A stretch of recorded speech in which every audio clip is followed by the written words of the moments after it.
now the undisputed ruler of Europe, and Rothschild ruled England. The already dominant British Empire grew even more aggressive. Her troops and bureaucracy spread across the globe. The sun never set on Britannia's holdings. The banking cartel funded, in fact, since about 1800, they have funded both sides of almost every war. And of course, they're getting the interest off of the loans that they've given the various governments and the wars that they have actually helped stimulate and create. By 1900, Germany was a rising force and a leader of the Industrial Revolution. World War I, for instance, there was absolutely no reason to have World War I, except that it was an ideal opportunity for the banking cartel to make a pile of money by funding both sides of that particular war. On June 28, 1914, the heir to the Austrian-Hungarian throne, Archduke Franz Ferdinand, was assassinated while traveling in a motorcade.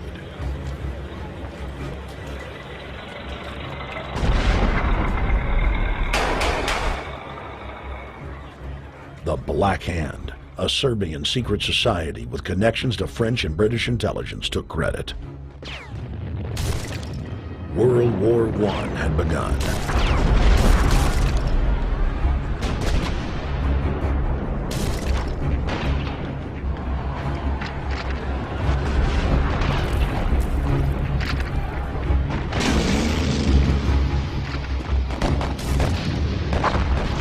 Armaments companies financed by Rothschild-controlled banks in Germany, France, England, and Austria bankrolled all the factions.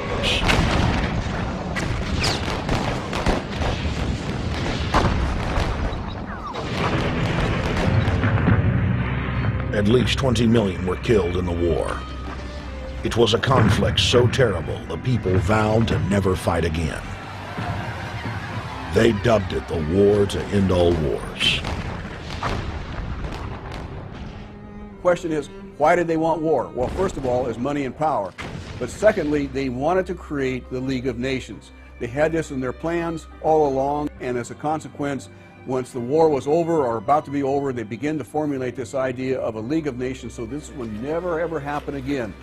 Hundreds of years of practice made the British experts at hiding their empire behind puppet governments and councils.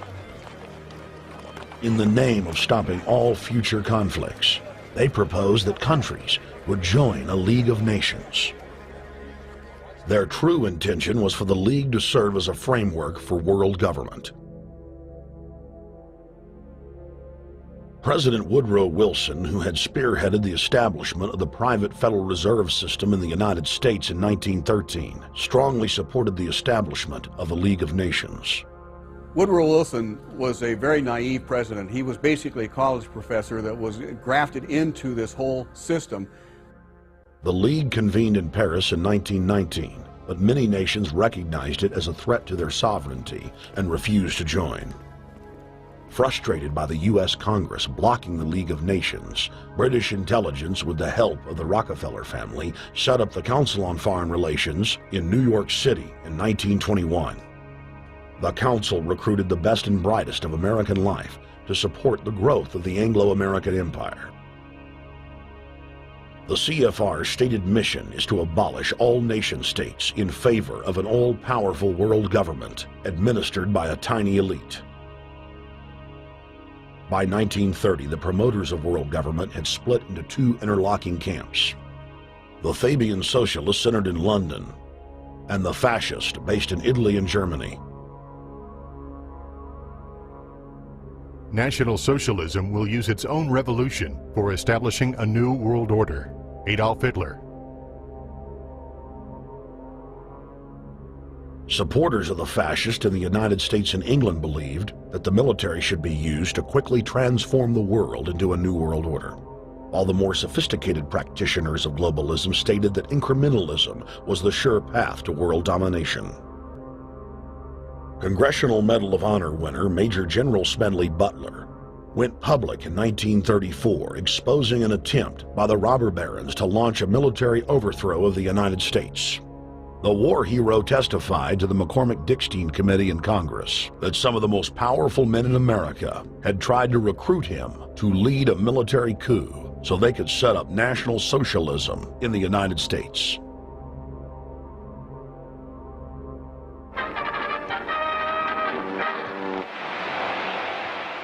I appeared before the Congressional Committee, the highest representation of the American people, under subpoena to tell what I knew of activities which I believe might lead to an attempt to set up a fascist dictatorship. I was supposed to lead an organization of 500,000 men, which would be able to take over the functions of government. The fascist had also made deep inroads in England. Edward VIII, King of England, was forced to abdicate the throne because of his public support for Hitler. Das es sich dabei nicht nur das negative Problem der Bekämpfung dieser Lehre und ihrer Organisation handelt, sondern die Durchführung der positiven Aufgabe der Gewinnung des deutschen Arbeiters für den Nationalstaat.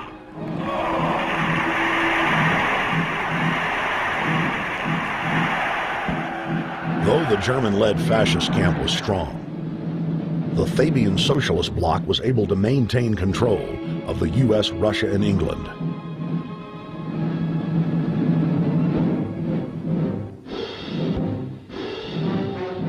In the build-up to World War II, and during the conflict, the bankers again financed both sides, just as they had done with Napoleon.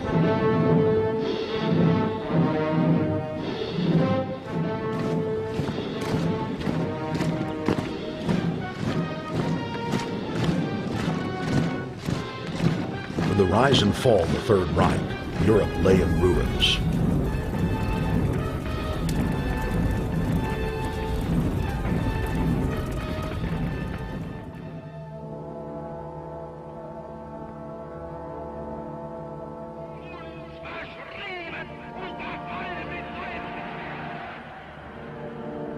Once again, the elite claimed that only global governance could save humanity from certain destruction.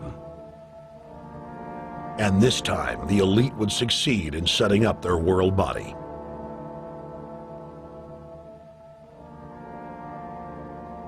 In April of 1945, at the Presidio Naval Base in San Francisco, the United Nations was founded by the victors of World War II. The United Nations complex was then built in New York City on land donated by John D. Rockefeller. Shortly after the elite established the United Nations as their base in the United States, the newly formed World Council quickly began work on the next phase in their plan, the incremental formation of continental superstates. The first step in their trilateral plan was the creation of the European Union. Unifying Europe had been tried many times and was extremely unpopular. Where Napoleon and Hitler had failed to accomplish their goals using force, the globalists would succeed using stealth. The British spearheaded the formation of the Council of Europe on May 5, 1949. The Treaty of London claimed to only establish trade ties between European nations, like NAFTA or GATT in North America. Its true intention was the formation of a European superstate.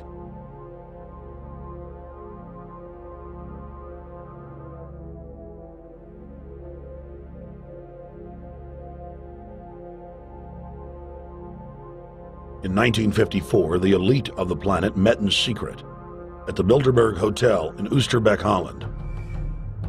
The Bilderberg Group would later admit that their mission was the formation of the EU.